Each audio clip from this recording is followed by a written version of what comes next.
ST Hasan जी doctor भी हैं और एसटी हसन जी सांसद भी रहे हैं, नेता भी हैं।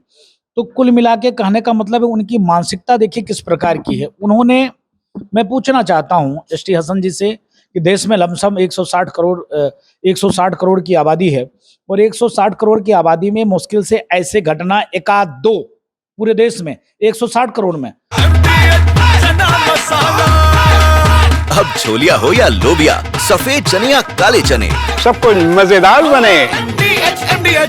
तो क्या आप आतंकवादी कह दोगे सनातनी संगठनों को, हिंदू संगठनों को? आप पहलगांव की घटना से आप जोड़ दोगे? तो क्या कहना चाह रहे हो? आप पाकिस्तान को बढ़ावा दे रहे हो, आतंकवाद को बढ़ावा दे रहे हो और क्या कर रहे हो? ये शुद्ध रूप से आतंक को और सनातन पे टिप्पणी करने का समाजवादी ने ठेका ले रखा है। और लगातार समाजवादी नेता बार बार, एक नहीं अनेक नेता, चाहे वो अखिलेश यादव हो, चाहे वो पूर्व में स्वामी प्रसाद मौर्य हो, चाहे एसटी हसन, तमाम ऐसे नेता हैं जो सनातन के ऊपर टिप्पणी करते हैं। इससे आतंकवाद को जोड़ना, सनातन को गाली देना हो गया। देखिए, अखिलेश यादव जी का बयान दुर्भाग्यपूर्ण था। जिस प्रकार से इटावा की घटना घटी, उस घटना का पुरजोर विरोध करते हैं, निंदा करते हैं। सनातन में कहीं भी किसी चोटी काटने का प्रावधान नहीं।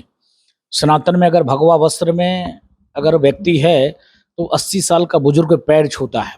तो सनातन में जिस प्रकार से वहां घटना घटी, ऐसा नहीं होना चाहिए था। लेकिन विषय यह है कि जो कथा व्यास थे उनके ऊपर आरोप है कि महिलाओं की छेड़छाड़ कर रहे थे, तब जाकर ये मामला तूल दिया। लेकिन उस मामले को आग में घी डालने का काम किसी ने किया तो उत्तर प्रदेश के पूर्व मुख्यमंत्री सपा मुखिया अखिलेश यादव ने पहली बार मैंने देखा किसी को पीटते हुए आदमी को सम्मानित करते।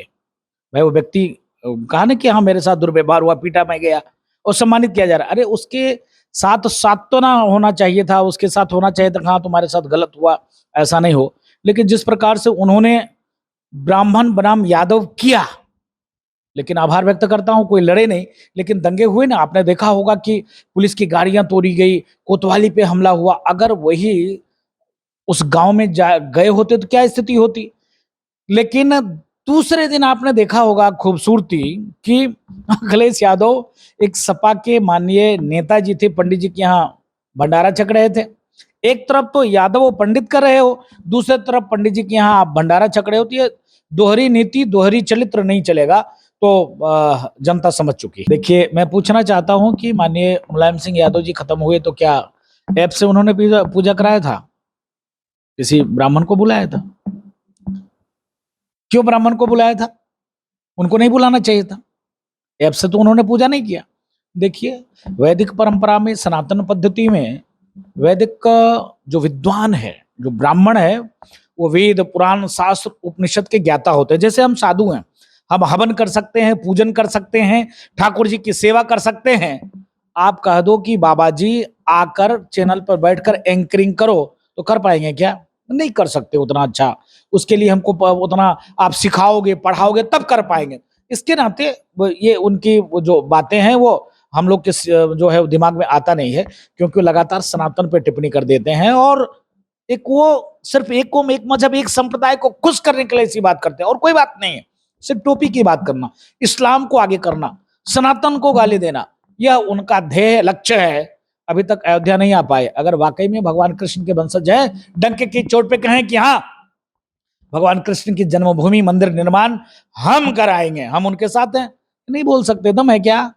तो सिर्फ चिकरी चुपड़ी बात करके हिंदुओं को बरगलाकर वोट लेते हैं और तुरंत सनातन और हिंदू को गाली देते हैं। दादी के हाथों का जादू और खुशबू से महकता घर, माँ की मुस्कुराहट और खाने की सुगंध, MDH गरम मसाला, क्योंकि हर रिश्ता है स्वाद से जुड़ा।